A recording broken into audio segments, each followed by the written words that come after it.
क्रांतिकारी जय भीम। और आप सबका तहे दिल से धन्यवाद। जब भी हमने कोई आंदोलन की शुरुआत करी, आपका प्यार और समर्थन हमेशा हमें मिला। आपके माध्यम से मैं मोटी मोटी 2-3 बात क्लियर समझा दूं इस सरकार को भी और बहुजन समाज के जो संगठन है और बहुजन समाज के लोगों को भी। महाराष्ट्र के अंदर जो हमारा जो राजगृह है उस पर जो हमला हुआ, मैं सीधी बात कह रहा हूँ, वो निंदनीय है, लेकिन निंदा करने से अब कुछ नहीं होगा। सरकार को ये भी समझा दूं कि साहब हर बार हमारी चुप्पी को हमारी नाकामी ना समझी जाए, क्योंकि जब भी हम लोग उठते हैं तो कुछ बड़ा करके दिखा देते हैं और सरकार को घुटनों पे ले आते हैं। बात सीधी सी बात समझा रहा हूं मैं इस बात को। और सबसे बड़ी बात, अब ये बात सिर्फ राजगृह तक नहीं रही है कि ये आंदोलन सिर्फ राजगृह की बात करता हो। इस आंदोलन में हम लोग एक बात जानते हैं, लगातार जिस प्रकार से सरकार हमारी जो बहुजनों की राष्ट्रीय धरोहर है, जो हमारी धरोहर है, उन पर कब्जा करती है और कब्जा करने के बाद उन पर हमारी पाबंदियां लगा देती है। चाहे यही पाबंदी 26 अलीपुर रोड रही हो, जहां पर हम अपने सांस्कृतिक कार्यक्रम भी नहीं कर पाते। हमें समय में बांध दिया जाता है कि इस समय के बीच में ही आप लोग आएंगे, अन्यथा नहीं।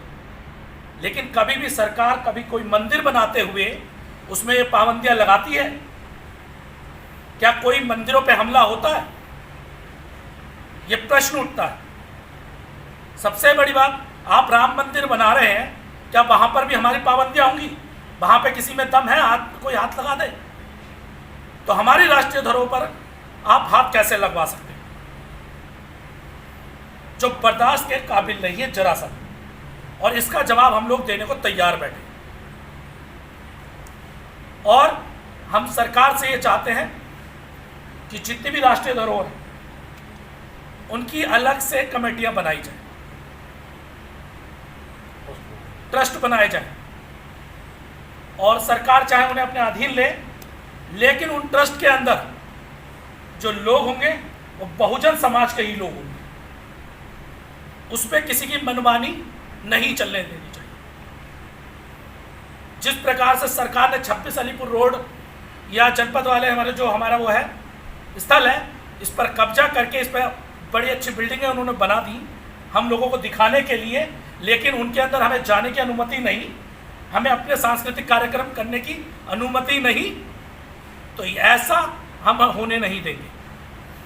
इसलिए हमारे साथी बंधु हैं जिन्होंने अपने अपने तरीके से बात रखी है, लेकिन मैं ढीठ बंदा हूँ और सीधी बात करता हूँ, ठोकने वाली बात करता हूँ। तो मैं साफ कह रहा हूँ, ये बर्दाश्त नहीं किया जाएगा।